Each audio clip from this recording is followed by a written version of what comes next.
Malasia no siempre ha sido una potencia económica. El país ha experimentado diferentes transformaciones a lo largo de su historia. Kuala Lumpur, su capital, antes se veía así, una capital sencilla en vía de desarrollo.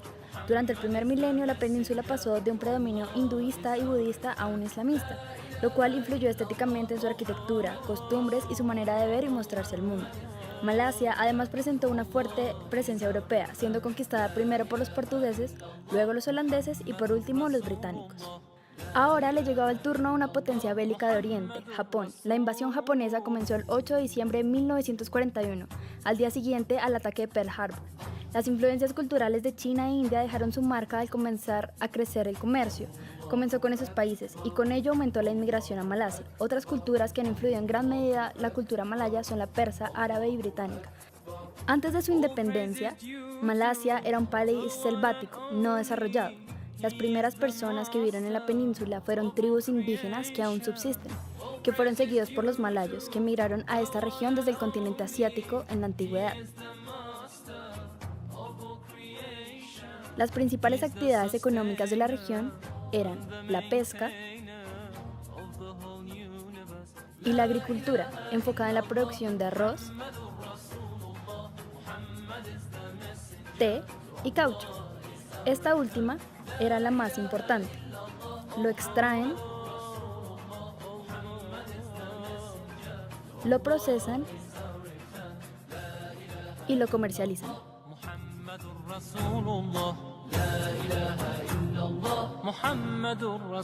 Durante la ocupación en la Segunda Guerra Mundial, creció el apoyo popular a la independencia.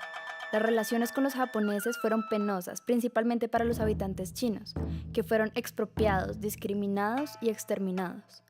Debido a este tipo de decisiones arbitrarias tomadas por los japoneses, las dificultades comerciales y el desempleo se dispararon. Esto le dio mucha impopularidad a la presencia japonesa. Por esto aparecieron rebeldes con sentimiento nacionalista que buscaban independencia, la cual se logró el 31 de agosto de 1957. Así, en 1963, Malaya y las colonias de Sabah, Sarawak y Singapur conformaron lo que hoy conocemos propiamente como Malasia.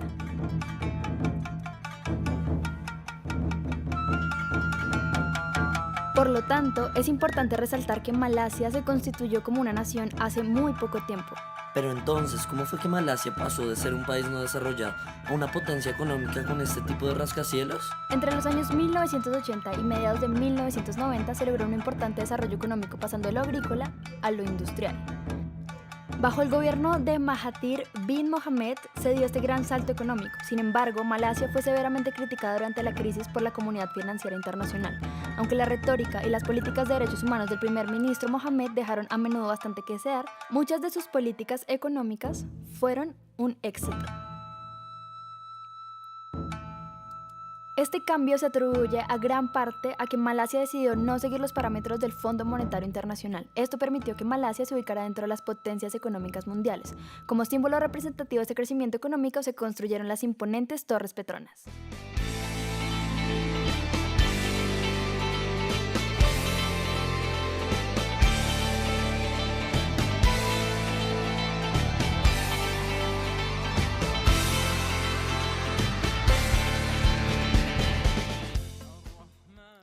Las Torres Petronas están ubicadas en Kuala Lumpur, en el City Center, un espacio urbano convertido en uno de los centros financieros del sudeste asiático y que como tal posee un aspecto de lo más vanguardista.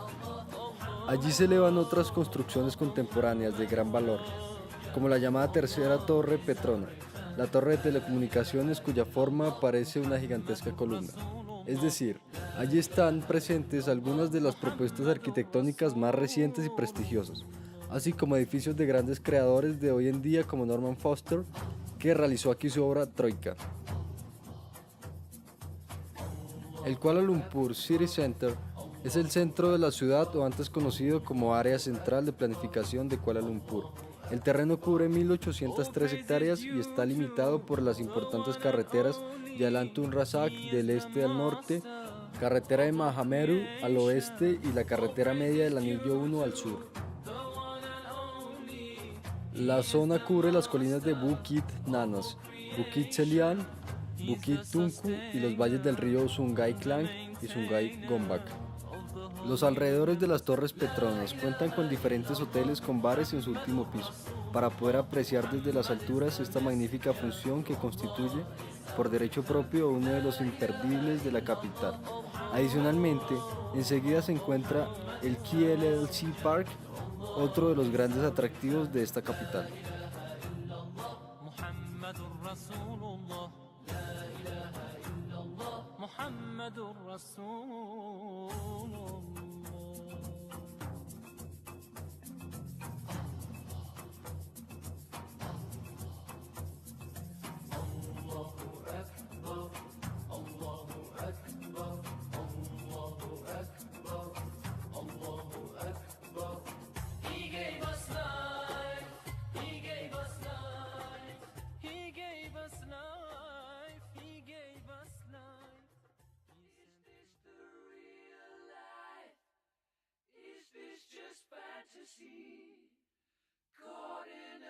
Edificio. Las torres fueron diseñadas por el arquitecto argentino César Pelli. El primer ministro Matahir fue impresionado por el concepto inicial de Pelli, pero consideró que el diseño no era lo suficientemente malasio. Él deseaba un edificio que sería identificable como malasio, que fuera un estándar de clase mundial y que los malasios pudieran estar orgullosos de él.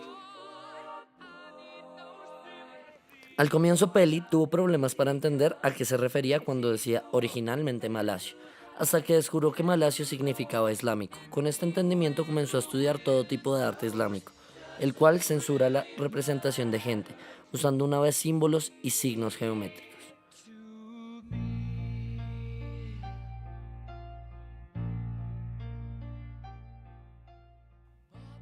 A continuación se explicará en detalle cómo fue el proceso de diseño arquitectónico.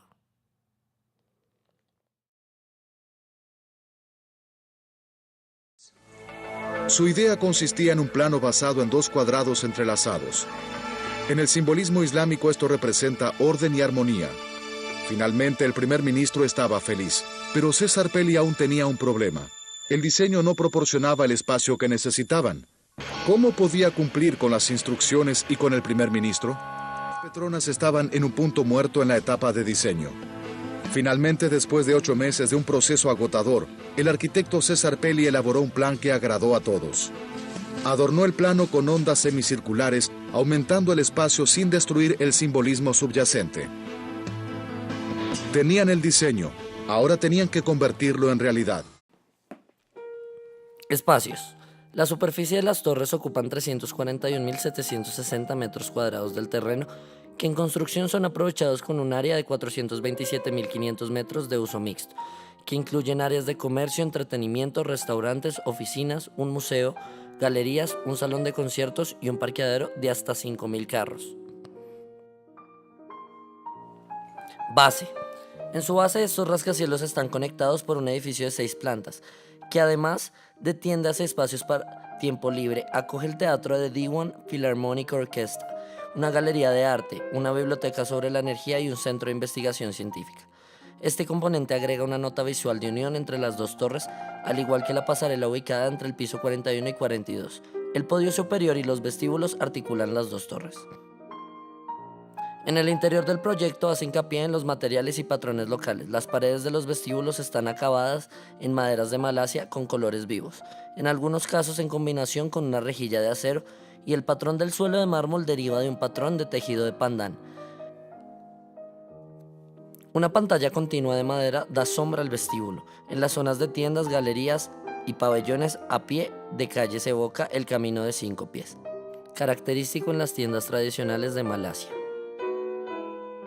Pasarela peatonal. Las torres están unidas por una pasarela aérea de doble altura ubicada entre los pisos 41 y 42, dándole forma a un portal también llamado el Skybridge. Esta es una vía alternativa de evacuación en caso de incendio en alguno de los edificios. Además, es la conexión entre el centro de congresos que ocupa ambas plantas en las dos torres y de los vestíbulos y una pequeña capilla de oración.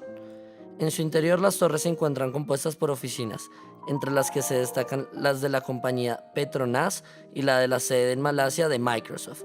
Estas superficies cuentan con abundante iluminación cenital, como también una gran vista panorámica de la ciudad. En el nivel 86 se encuentra una plataforma que ofrece una vista de 360 grados sobre los alrededores. El espacio libre dejado entre las torres corresponde, según el arquitecto, a la necesidad que el aire circule entre los dos edificios, evitando la creación de un microclima entre ellos. Pináculos. Estas estructuras albergan las luces indicadoras para aeronaves y los equipos de mantenimiento externo. Cada pináculo cuenta con un chapitel de 23 segmentos y una esfera compuesta por 14 anillos de diferentes diámetros. Estructura.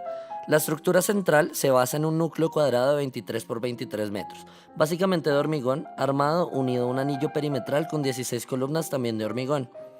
El sistema de piso compuesto de acero estructural convencional tiene vigas de acero laminado de 457 milímetros de peralte, espaciadas aproximadamente a 2.8 metros en el centro. Las torres descansan sobre una losa de hormigón compartida que a su vez está situada sobre un conjunto subterráneo de pilares de hormigón y acero. En el desarrollo en altura, las dos torres se van estrechando y escalonando hasta ser coronadas por un pináculo cónico de 73.5 metros de altura. Cada torre se va retrayendo en su ascenso para mantener el eje vertical y seguir su diseño.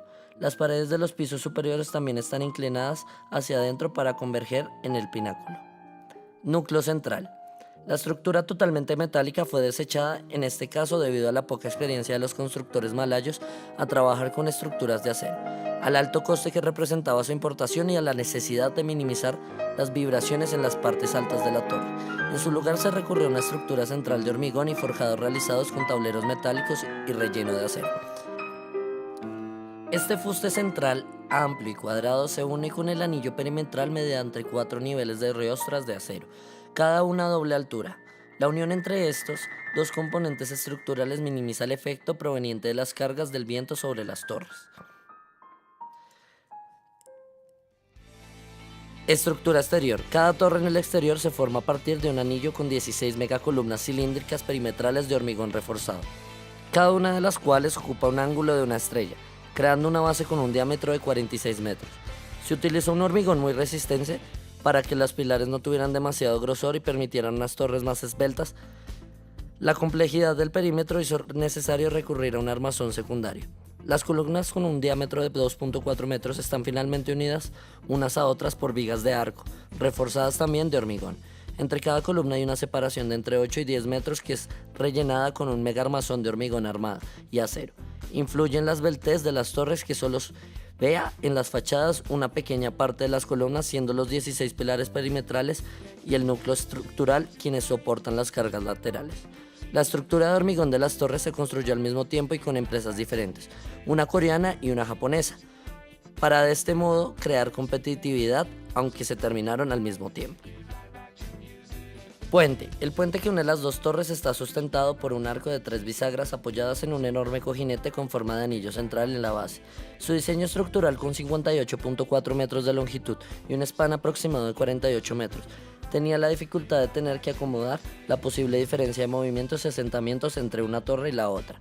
Esta dificultad fue solucionada uniendo el puente a cada torre mediante dos apoyos articulados, inclinados y dispuestos en forma de V invertida, que se apoyan en la planta 29 y que permiten que el puente se mantenga equidistante a las dos torres en cualquier caso, ya que pueden oscilar de forma independiente sin transmitirse las fuerzas. Estos apoyos están fijados a una viga tubular ubicada en el centro del puente